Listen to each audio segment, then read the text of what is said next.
Welcome to Chapter 1 of Boy Overboard by Maurice Gleitzman. The aim of this activity is to simply enjoy a well-written novel. You can, but do not have to, answer any of the questions attached. This is a picture of the book's cover. What's unusual about the image on the cover? What do you think this book will be about? What do you think the arrow means?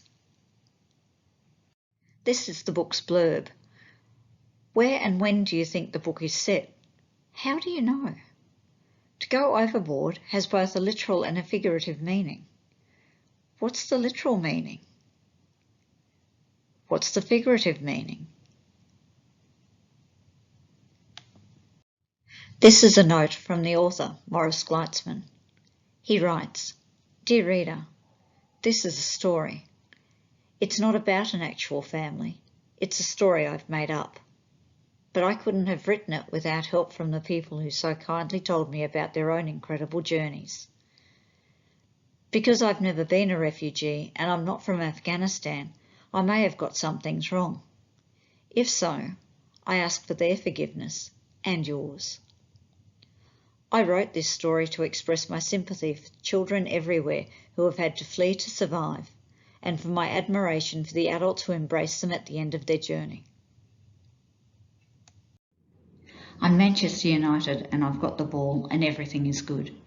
There's no smoke or nerve gas or sandstorms. I can't even hear any explosions, which is really good. Bomb wind can really put you off your soccer skills. Newcastle United lunges at me. I dodge the tackle. Aziz is a small kid, but he's fast and he comes back for a second lunge. I dazzle him with footwork. I weave one way, then the other. The ball at my feet is a blur, and not just because of the heat coming off the desert is making the air wobble. Musa, who's also Newcastle United, tries to remove my feet from my ankles. He could, he's a year older than me, but I manage to avoid his big boots and flick the ball between his legs. "You always do that," he complains. Grinning, I duck past him, steer the ball round the mudguard of a wrecked troop carrier and find myself in front of the goal. Only Yusuf, who's goalkeeper and referee, to beat. Yusuf crouches between two piles of rubble, not taking his eyes off the ball at my toes. "Over here, Jamal!" screams Sultan, who's Manchester United with me. "Pass!" Normally I would. I'm known for it. Ask any of the 7 kids in my school. "Jamal's a good dribbler," they'll say, "and a very brilliant passer." If I had an unexploded shell for every goal I've set up for other people, I could go into the scrap metal business. But this time I want to score myself. I want to give a Desert Warrior whoop and smack the ball with all my strength and watch it whiz past Yusuf like a Scud missile. Just once. "Jamal!" screams Sultan, flapping his arms like a buzzard with a belly ache. "Over here!" I ignore him. I decide to shoot low and try for a curve. You have to with Yusuf. He's really good at diving saves, especially for a kid with only one leg. I can hear Aziz and Musa thudding towards me. I steady myself and shoot. Hopeless. I've sliced it. Just like last time, and all the times before that. The ball trickles towards Yusuf. He doesn't even pretend it's a good shot, doesn't dive on it or anything, just picks it up and chucks it back over my head. "Weak," laughs Aziz behind me. Sultan is looking at me as though an American airstrike has hit me in the head and scrambled my brains. "Jamal," he says, "I was unmarked." "Sorry," I say, waiting for him and Aziz and Musa to make unkind comments about midfield players who think they're strikers but aren't. They don't.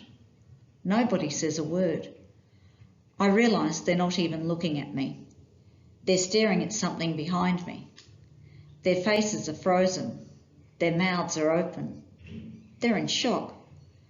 For a horrible moment, I think it's the government. Soccer isn't officially banned, but the government doesn't like people playing it. I think they're embarrassed that we don't have any international stars here in Afghanistan. I turn and look fearfully at the figure behind us. It's not what I thought. It's not an angry man in black robes with a long beard and even longer swishing cane. It's something even scarier. A kid in a very familiar dress and headcloth. "Phoebe!" I gasp. Croaks Aziz, face slack with amazement. "It's your sister!" For a moment there's silence, except for the wind blowing in off the open desert and the distant sound of someone drilling bomb fragments out of the wall in the village. Bibi has the ball at her feet. She starts dribbling towards us. "I want to play," she says. We all back away. "No," Musa begs Bibi. "You can't." Bibi ignores him. "I'm sick of being stuck indoors," she says. "I want to play soccer. Come on, you soft lumps of camel poop. Tackle me." The others are still backing away and looking at me, and I realise I have to do something. This person putting us all in danger is a member of my family. My first thought is to yell at her. Then I remember she's only 9. 2 years ago, I used to get distracted and forget things too. Phoebe must have forgotten that girls aren't allowed to leave the house without a parent. She must have forgotten that females have to keep their face covered at all times out of doors. And it must have slipped her mind that girls playing soccer is completely, totally and absolutely against the law. "Do something," Aziz mutters at me. I open my mouth to remind Bibi about all this, then close it. There's no time for talk. She's only metres away from us now, eyes glinting as she dribbles the ball with her bare feet.